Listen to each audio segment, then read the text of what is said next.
अस्सलाम वालेकुम, my name is Maria Parveen and welcome to my YouTube channel. आज की इस वीडियो में हम CS304 के क्विज़ ग्रैंड क्विज़ को देखने जा रहे हैं। तो वीडियो थोड़ी मैंने लेट बनाई है, बट मैंने जो है यहाँ पे हेड क्वेश्चन को कंफर्म किया है कि ये कौन से लेक्चर से आया है, इसका करेक्ट आंसर क्या है। तो यहाँ पे मैं हेड क्वेश्चन के साथ आपको क्या बताऊँगी किसके है, ये कौन से लेक्चर से आया है। सो आपने वीडियो जो है 1 तक देखनी है। तो टाइम वेस्ट किए बिना कोई स्टार्ट करते हैं। यहाँ पे पहला क्वेश्चन हमारे पास क्या है, पहला है कि which of the following best describes relation between book and book chapter classes. तो यहाँ पे book and book chapter classes के दरमियान जो है रिलेशनशिप कौन डिस्क्राइब कर रहा है, कंपोजिशन कर रहा है। ये आपके लेक्चर नंबर 5 में है, आप कंफर्म भी कर सकते हैं। तो इसमें क्या आएगा, इसका करेक्ट आंसर बी आएगा। ठीक है, तो यहाँ पे इसका करेक्ट आंसर क्या है, बी है। उसके बाद नेक्स्ट क्वेश्चन देख लेते हैं कि नेक्स्ट क्वेश्चन हमारे पास क्या है। नेक्स्ट क्वेश्चन में है कि in an OOP model private information should be only accessible to its owner outside world objects class. तो प्राइवेट इंफॉर्मेशन है, प्राइवेट किसके पास रहेगी, जिस बंदे की इंफॉर्मेशन है उसी के पास रहेगी ना, ऑनर के पास रहेगी। तो यहाँ पे इसका करेक्ट आंसर क्या आएगा, ए आएगा। सही है। उसके बाद नेक्स्ट आंसर क्या है, हमारे क्वेश्चन क्या है हमारे पास। नेक्स्ट क्वेश्चन है कि in the derived class has all the characteristics of base class with some extra characteristics. ठीक है, वो कह रहे हैं कि किस में जो है डिराइव क्लास की तमाम कैरेक्टरिस्टिक्स होती हैं बेस क्लास में, मीन्स कि बेस क्लास की तमाम कैरेक्टरिस्टिक्स डिराइव क्लास में होती है और साथ में कुछ एक्स्ट्रा कैरेक्टरिस्टिक्स भी होती हैं डिराइव क्लास की।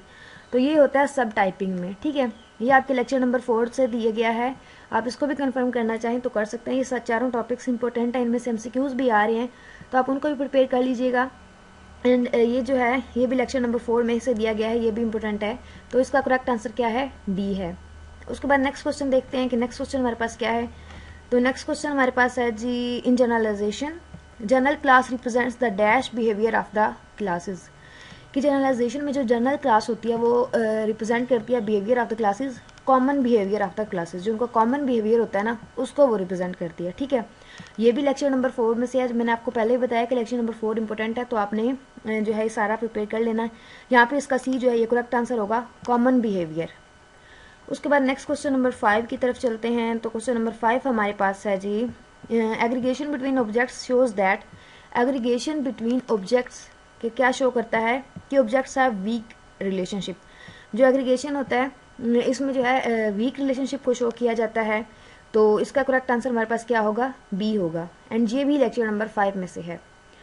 तो उसके बाद नेक्स्ट क्वेश्चन नंबर 5 हमारे पास, सॉरी ये रिपीट हो गया। एंड उसके बाद नेक्स्ट क्वेश्चन नंबर 6 हमने देखना है। नेक्स्ट क्वेश्चन नंबर 6 हमारे पास क्या है। नेक्स्ट क्वेश्चन नंबर 6 हमारे पास है कि how can we identify classes from a given problem statement.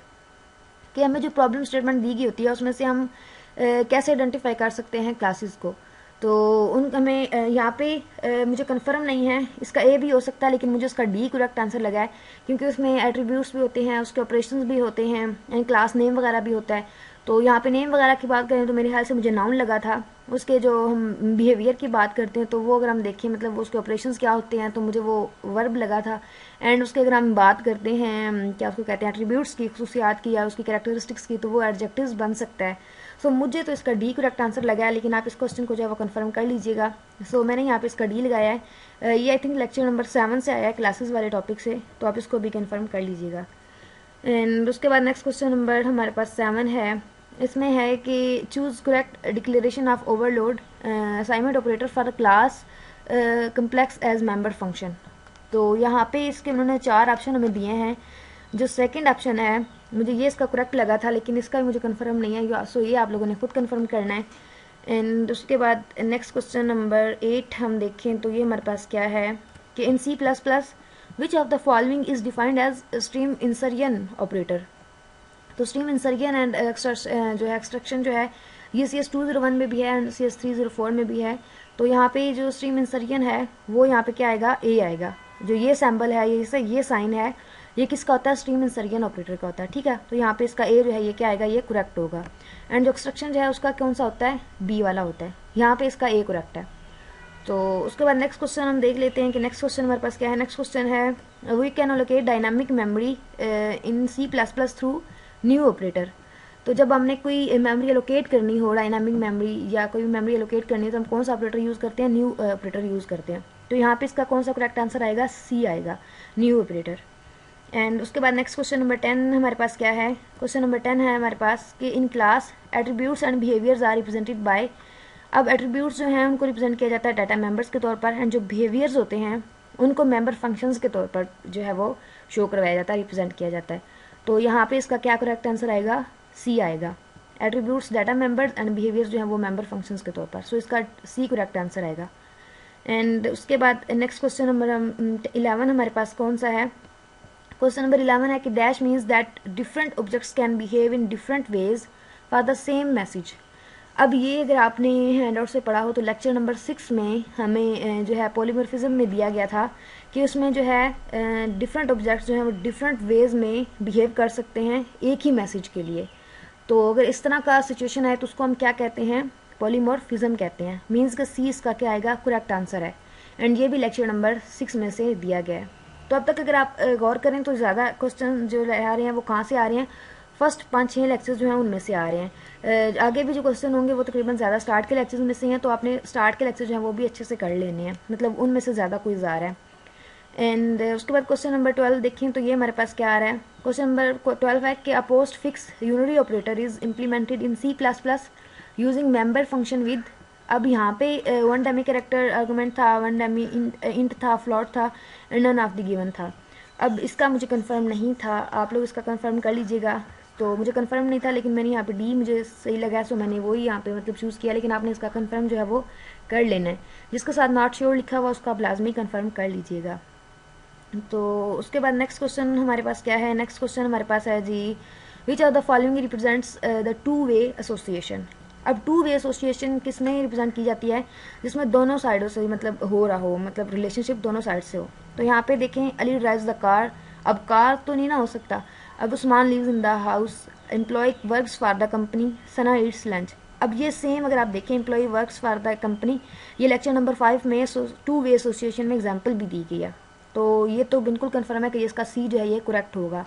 यहाँ पे ये भी लेक्चर नंबर 5 में से है, तो इसका सी करेक्ट है, employees works for the company. अब नेक्स्ट क्वेश्चन देख लेते हैं। तो नेक्स्ट क्वेश्चन नंबर 13 हमारे पास है जी which of the following represents the, sorry again repeat हो गया। एंड नेक्स्ट क्वेश्चन 8 हमने देखना था।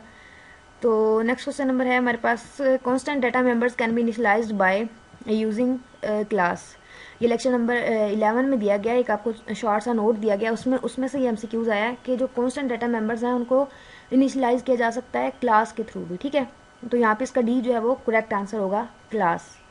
एंड नेक्स्ट क्वेश्चन हमारे पास क्या है, in which are the following ways we can inherit a class from another class in C++।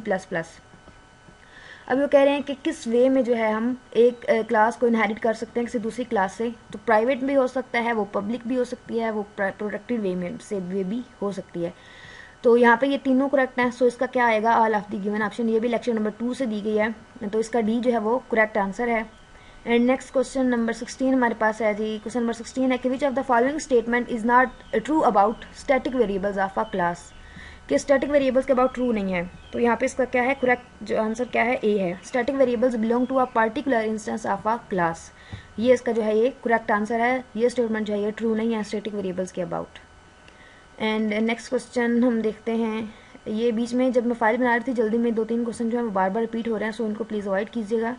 And next question number 17 हमारे पास है कि which of the following statement is true about static function of a class. कि जो static function of a class है उसके बाद कौन सा स्टेटमेंट ट्रू है, तो it is used to access static data members, ठीक है। ये स्टैटिक डाटा मेंबर्स को एक्सेस करने के लिए यूज़ किया जाता है। तो यहाँ पे पूछे स्टैटिक फंक्शन के बारे में जा रहा है, तो वो कैसे मेंबर्स को एक्सेस करेगा, स्टैटिक डाटा को। यहाँ पे 20 का करेक्ट आंसर है। एंड नेक्स्ट क्वेश्चन देखते हैं कि नेक्स्ट क्वेश्चन हमारे पास क्या है। तो नेक्स्ट क्वेश्चन है कि class diagram includes, class name भी उसमें होता है, उसमें एट्रीब्यूट्स भी होते हैं, एंड उसमें ऑपरेशन भी होता है। सो इसका बी करेक्ट आंसर है कि क्लास डायग्राम में क्लास नेम, एट्रीब्यूट्स, ऑपरेशन तीनों होते हैं। सो बी करेक्ट है। एंड नेक्स्ट क्वेश्चन हमारे पास क्या है कि how can we differentiate between constructors and destructors. तो यहाँ पे इसका जो है ये ए करेक्ट है। जो डिस्ट्रक्टर्स हैं वो क्या करते हैं, रिटर्न करते हैं एक टाइप, एंड जो कंस्ट्रक्टर्स होते हैं वो रिटर्न टाइप उनकी नहीं होती, ठीक है। ये इसका करेक्ट ए आंसर है। Constructors have a return type, destructors have a return type but constructors don't have return type. And दूसरी स्टेटमेंट अगर हम देखें ये तो बिल्कुल भी नहीं है, ये भी नहीं है, दोनों सेम हो ही नहीं सकते। एंड ये स्टेटमेंट जो है इसमें उल्ट किया गया है। अगर यहाँ पे डिस्ट्रक्टर होता एंड यहाँ पे कंस्ट्रक्टर होता तो हम ये भी ट्रू कह सकते थे, लेकिन यहाँ पे इनके जो फंक्शंस हैं उनको उल्ट कर दिया गया, सो ये भी नहीं हो सकता। एंड ये स्टेटमेंट इनके अबाउट जो है वो ट्रू है। कंस्ट्रक्टर जो है उनकी रिटर्न टाइप नहीं होती, लेकिन डिस्ट्रक्टर की होती है। तो ये भी लेक्चर नंबर 8 में है, ये ट्रू है। एंड उसके बाद नेक्स्ट क्वेश्चन 20 देख लेते हैं। क्वेश्चन नंबर 20 हमारे पास क्या है, विच of the following stores the address of a variable, कि एड्रेस किस में स्टोर होता है। तो पॉइंटर जो है ये लेक्चर नंबर 9 में, पॉइंटर वैसे भी आपने अगर पढ़ा हो CS 201 में, तो पॉइंटर क्या करता है, एड्रेस स्टोर करता है वेरिएबल का। सो इसका बी करेक्ट आंसर है। एंड उसके बाद नेक्स्ट क्वेश्चन देखते हैं। क्वेश्चन नंबर 21 हमारे पास है। क्वेश्चन नंबर 21 में है कि in object oriented programming objects communicate with each other through, किसके थ्रू जो है वो कम्युनिकेट कर सकते हैं, मैसेज के थ्रू। ये लेक्चर नंबर 2 में है मैसेज का, अगर आपने पढ़ा हो तो मैसेज के थ्रू क्या होती है, ऑब्जेक्ट्स के दरमियान कम्युनिकेशन होती है। सो इसका एक करेक्ट आंसर होगा। अभी आप देख सकते हैं कि अब तक जितने भी हुए हैं इनमें ज़्यादा क्वेश्चन कहाँ से आ रहे हैं, स्टार्ट के 10 लेक्चर्स या स्टार्ट के स्पेशली 1 जो है 2 3 4 5 6 ये वाले लेक्चर जो है इनमें से ज़्यादा MCQs आ रहे हैं। सो आपने इनको जो अच्छे से करना है, अगर अभी तक आपने कुछ अटैम्प्ट नहीं किया। एंड उसके बाद नेक्स्ट क्वेश्चन नंबर 22 है कि which of the following is not an example of multiple inheritance.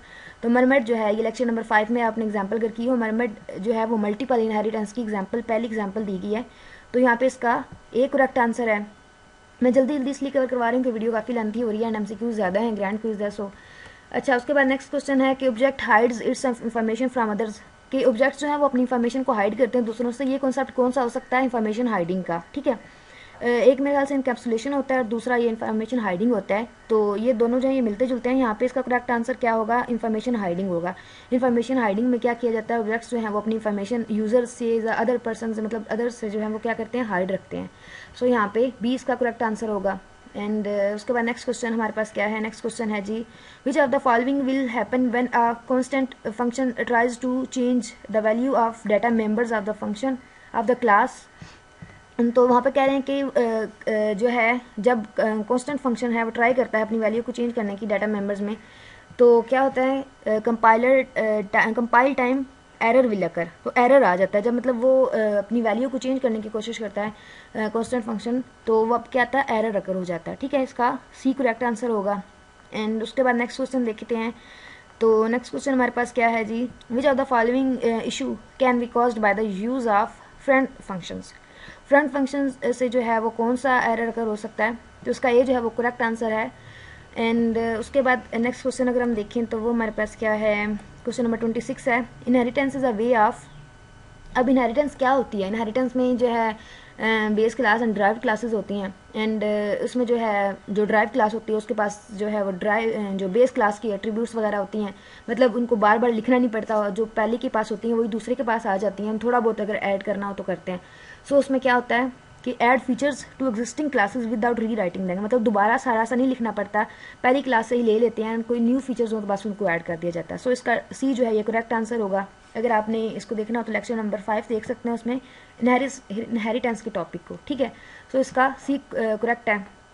And उसके बाद क्वेश्चन नंबर 27 देख लेते हैं। इसमें क्या है कि which of the following is true about inline functions. तो इसमें all of the given options हैं कि it is used by compilers to improve efficiency of the program, small size functions that need to be called many times during execution are declared inline functions decreases the code execution time. ठीक है, एंड ये तीनों यहाँ पे true हैं inline functions के about. सो इसका all of the given options आएगा, सही है। एंड उसके बाद नेक्स्ट क्वेश्चन देखते हैं। तो क्वेश्चन नंबर 28 हमारे पास क्या है, विच of the following is true about class. Class के अबाउट क्या all of the given options आएगा, यहाँ पे इसका जो है all of the given option है। एंड उसके बाद नेक्स्ट हम क्वेश्चन नंबर 29 देख लेते हैं। तो क्वेश्चन नंबर 29 है कि the compiler treats the member of the function member function of a class as, कि जो क्लास के मेंबर फंक्शंस होते हैं उनको कंपाइलर कैसे ट्रीट करता है, यूज़र डिफाइंड फंक्शन के तौर पर ट्रीट करता है। अभी आपने याद रखना है कि जो मेंबर फंक्शंस होते हैं उनको यूज़र डिफाइंड फंक्शन के तौर पर कंपाइलर ट्रीट करता है। ये कौन से होते हैं, यूज़र डिफाइंड फंक्शंस होते हैं, सही है। सो इसका यहाँ पे ए करेक्ट है। एंड नेक्स्ट क्वेश्चन हम देख लेते हैं कि नेक्स्ट क्वेश्चन हमारे पास क्या है। तो लास्ट क्वेश्चन जो है इस क्विज का, ग्रैंड क्विज का, वो हमारे पास क्या है, the process in which we capture only those details about an object that are relevant to current perspective is called, कि जिसमें करंट पर्सपेक्टिव के अकॉर्डिंग जो है वो डिटेल्स को कैप्चर किया जाता है, वो प्रोसेस कौन सा होता है, वो प्रोसेस एब्स्ट्रैक्शंस का होता है, सही है। सी इसका करेक्ट आंसर है। ये लेक्चर नंबर 3 में एग्जैक्ट ऐसी ही डेफिनेशन दी गई है एब्स्ट्रैक्शन की।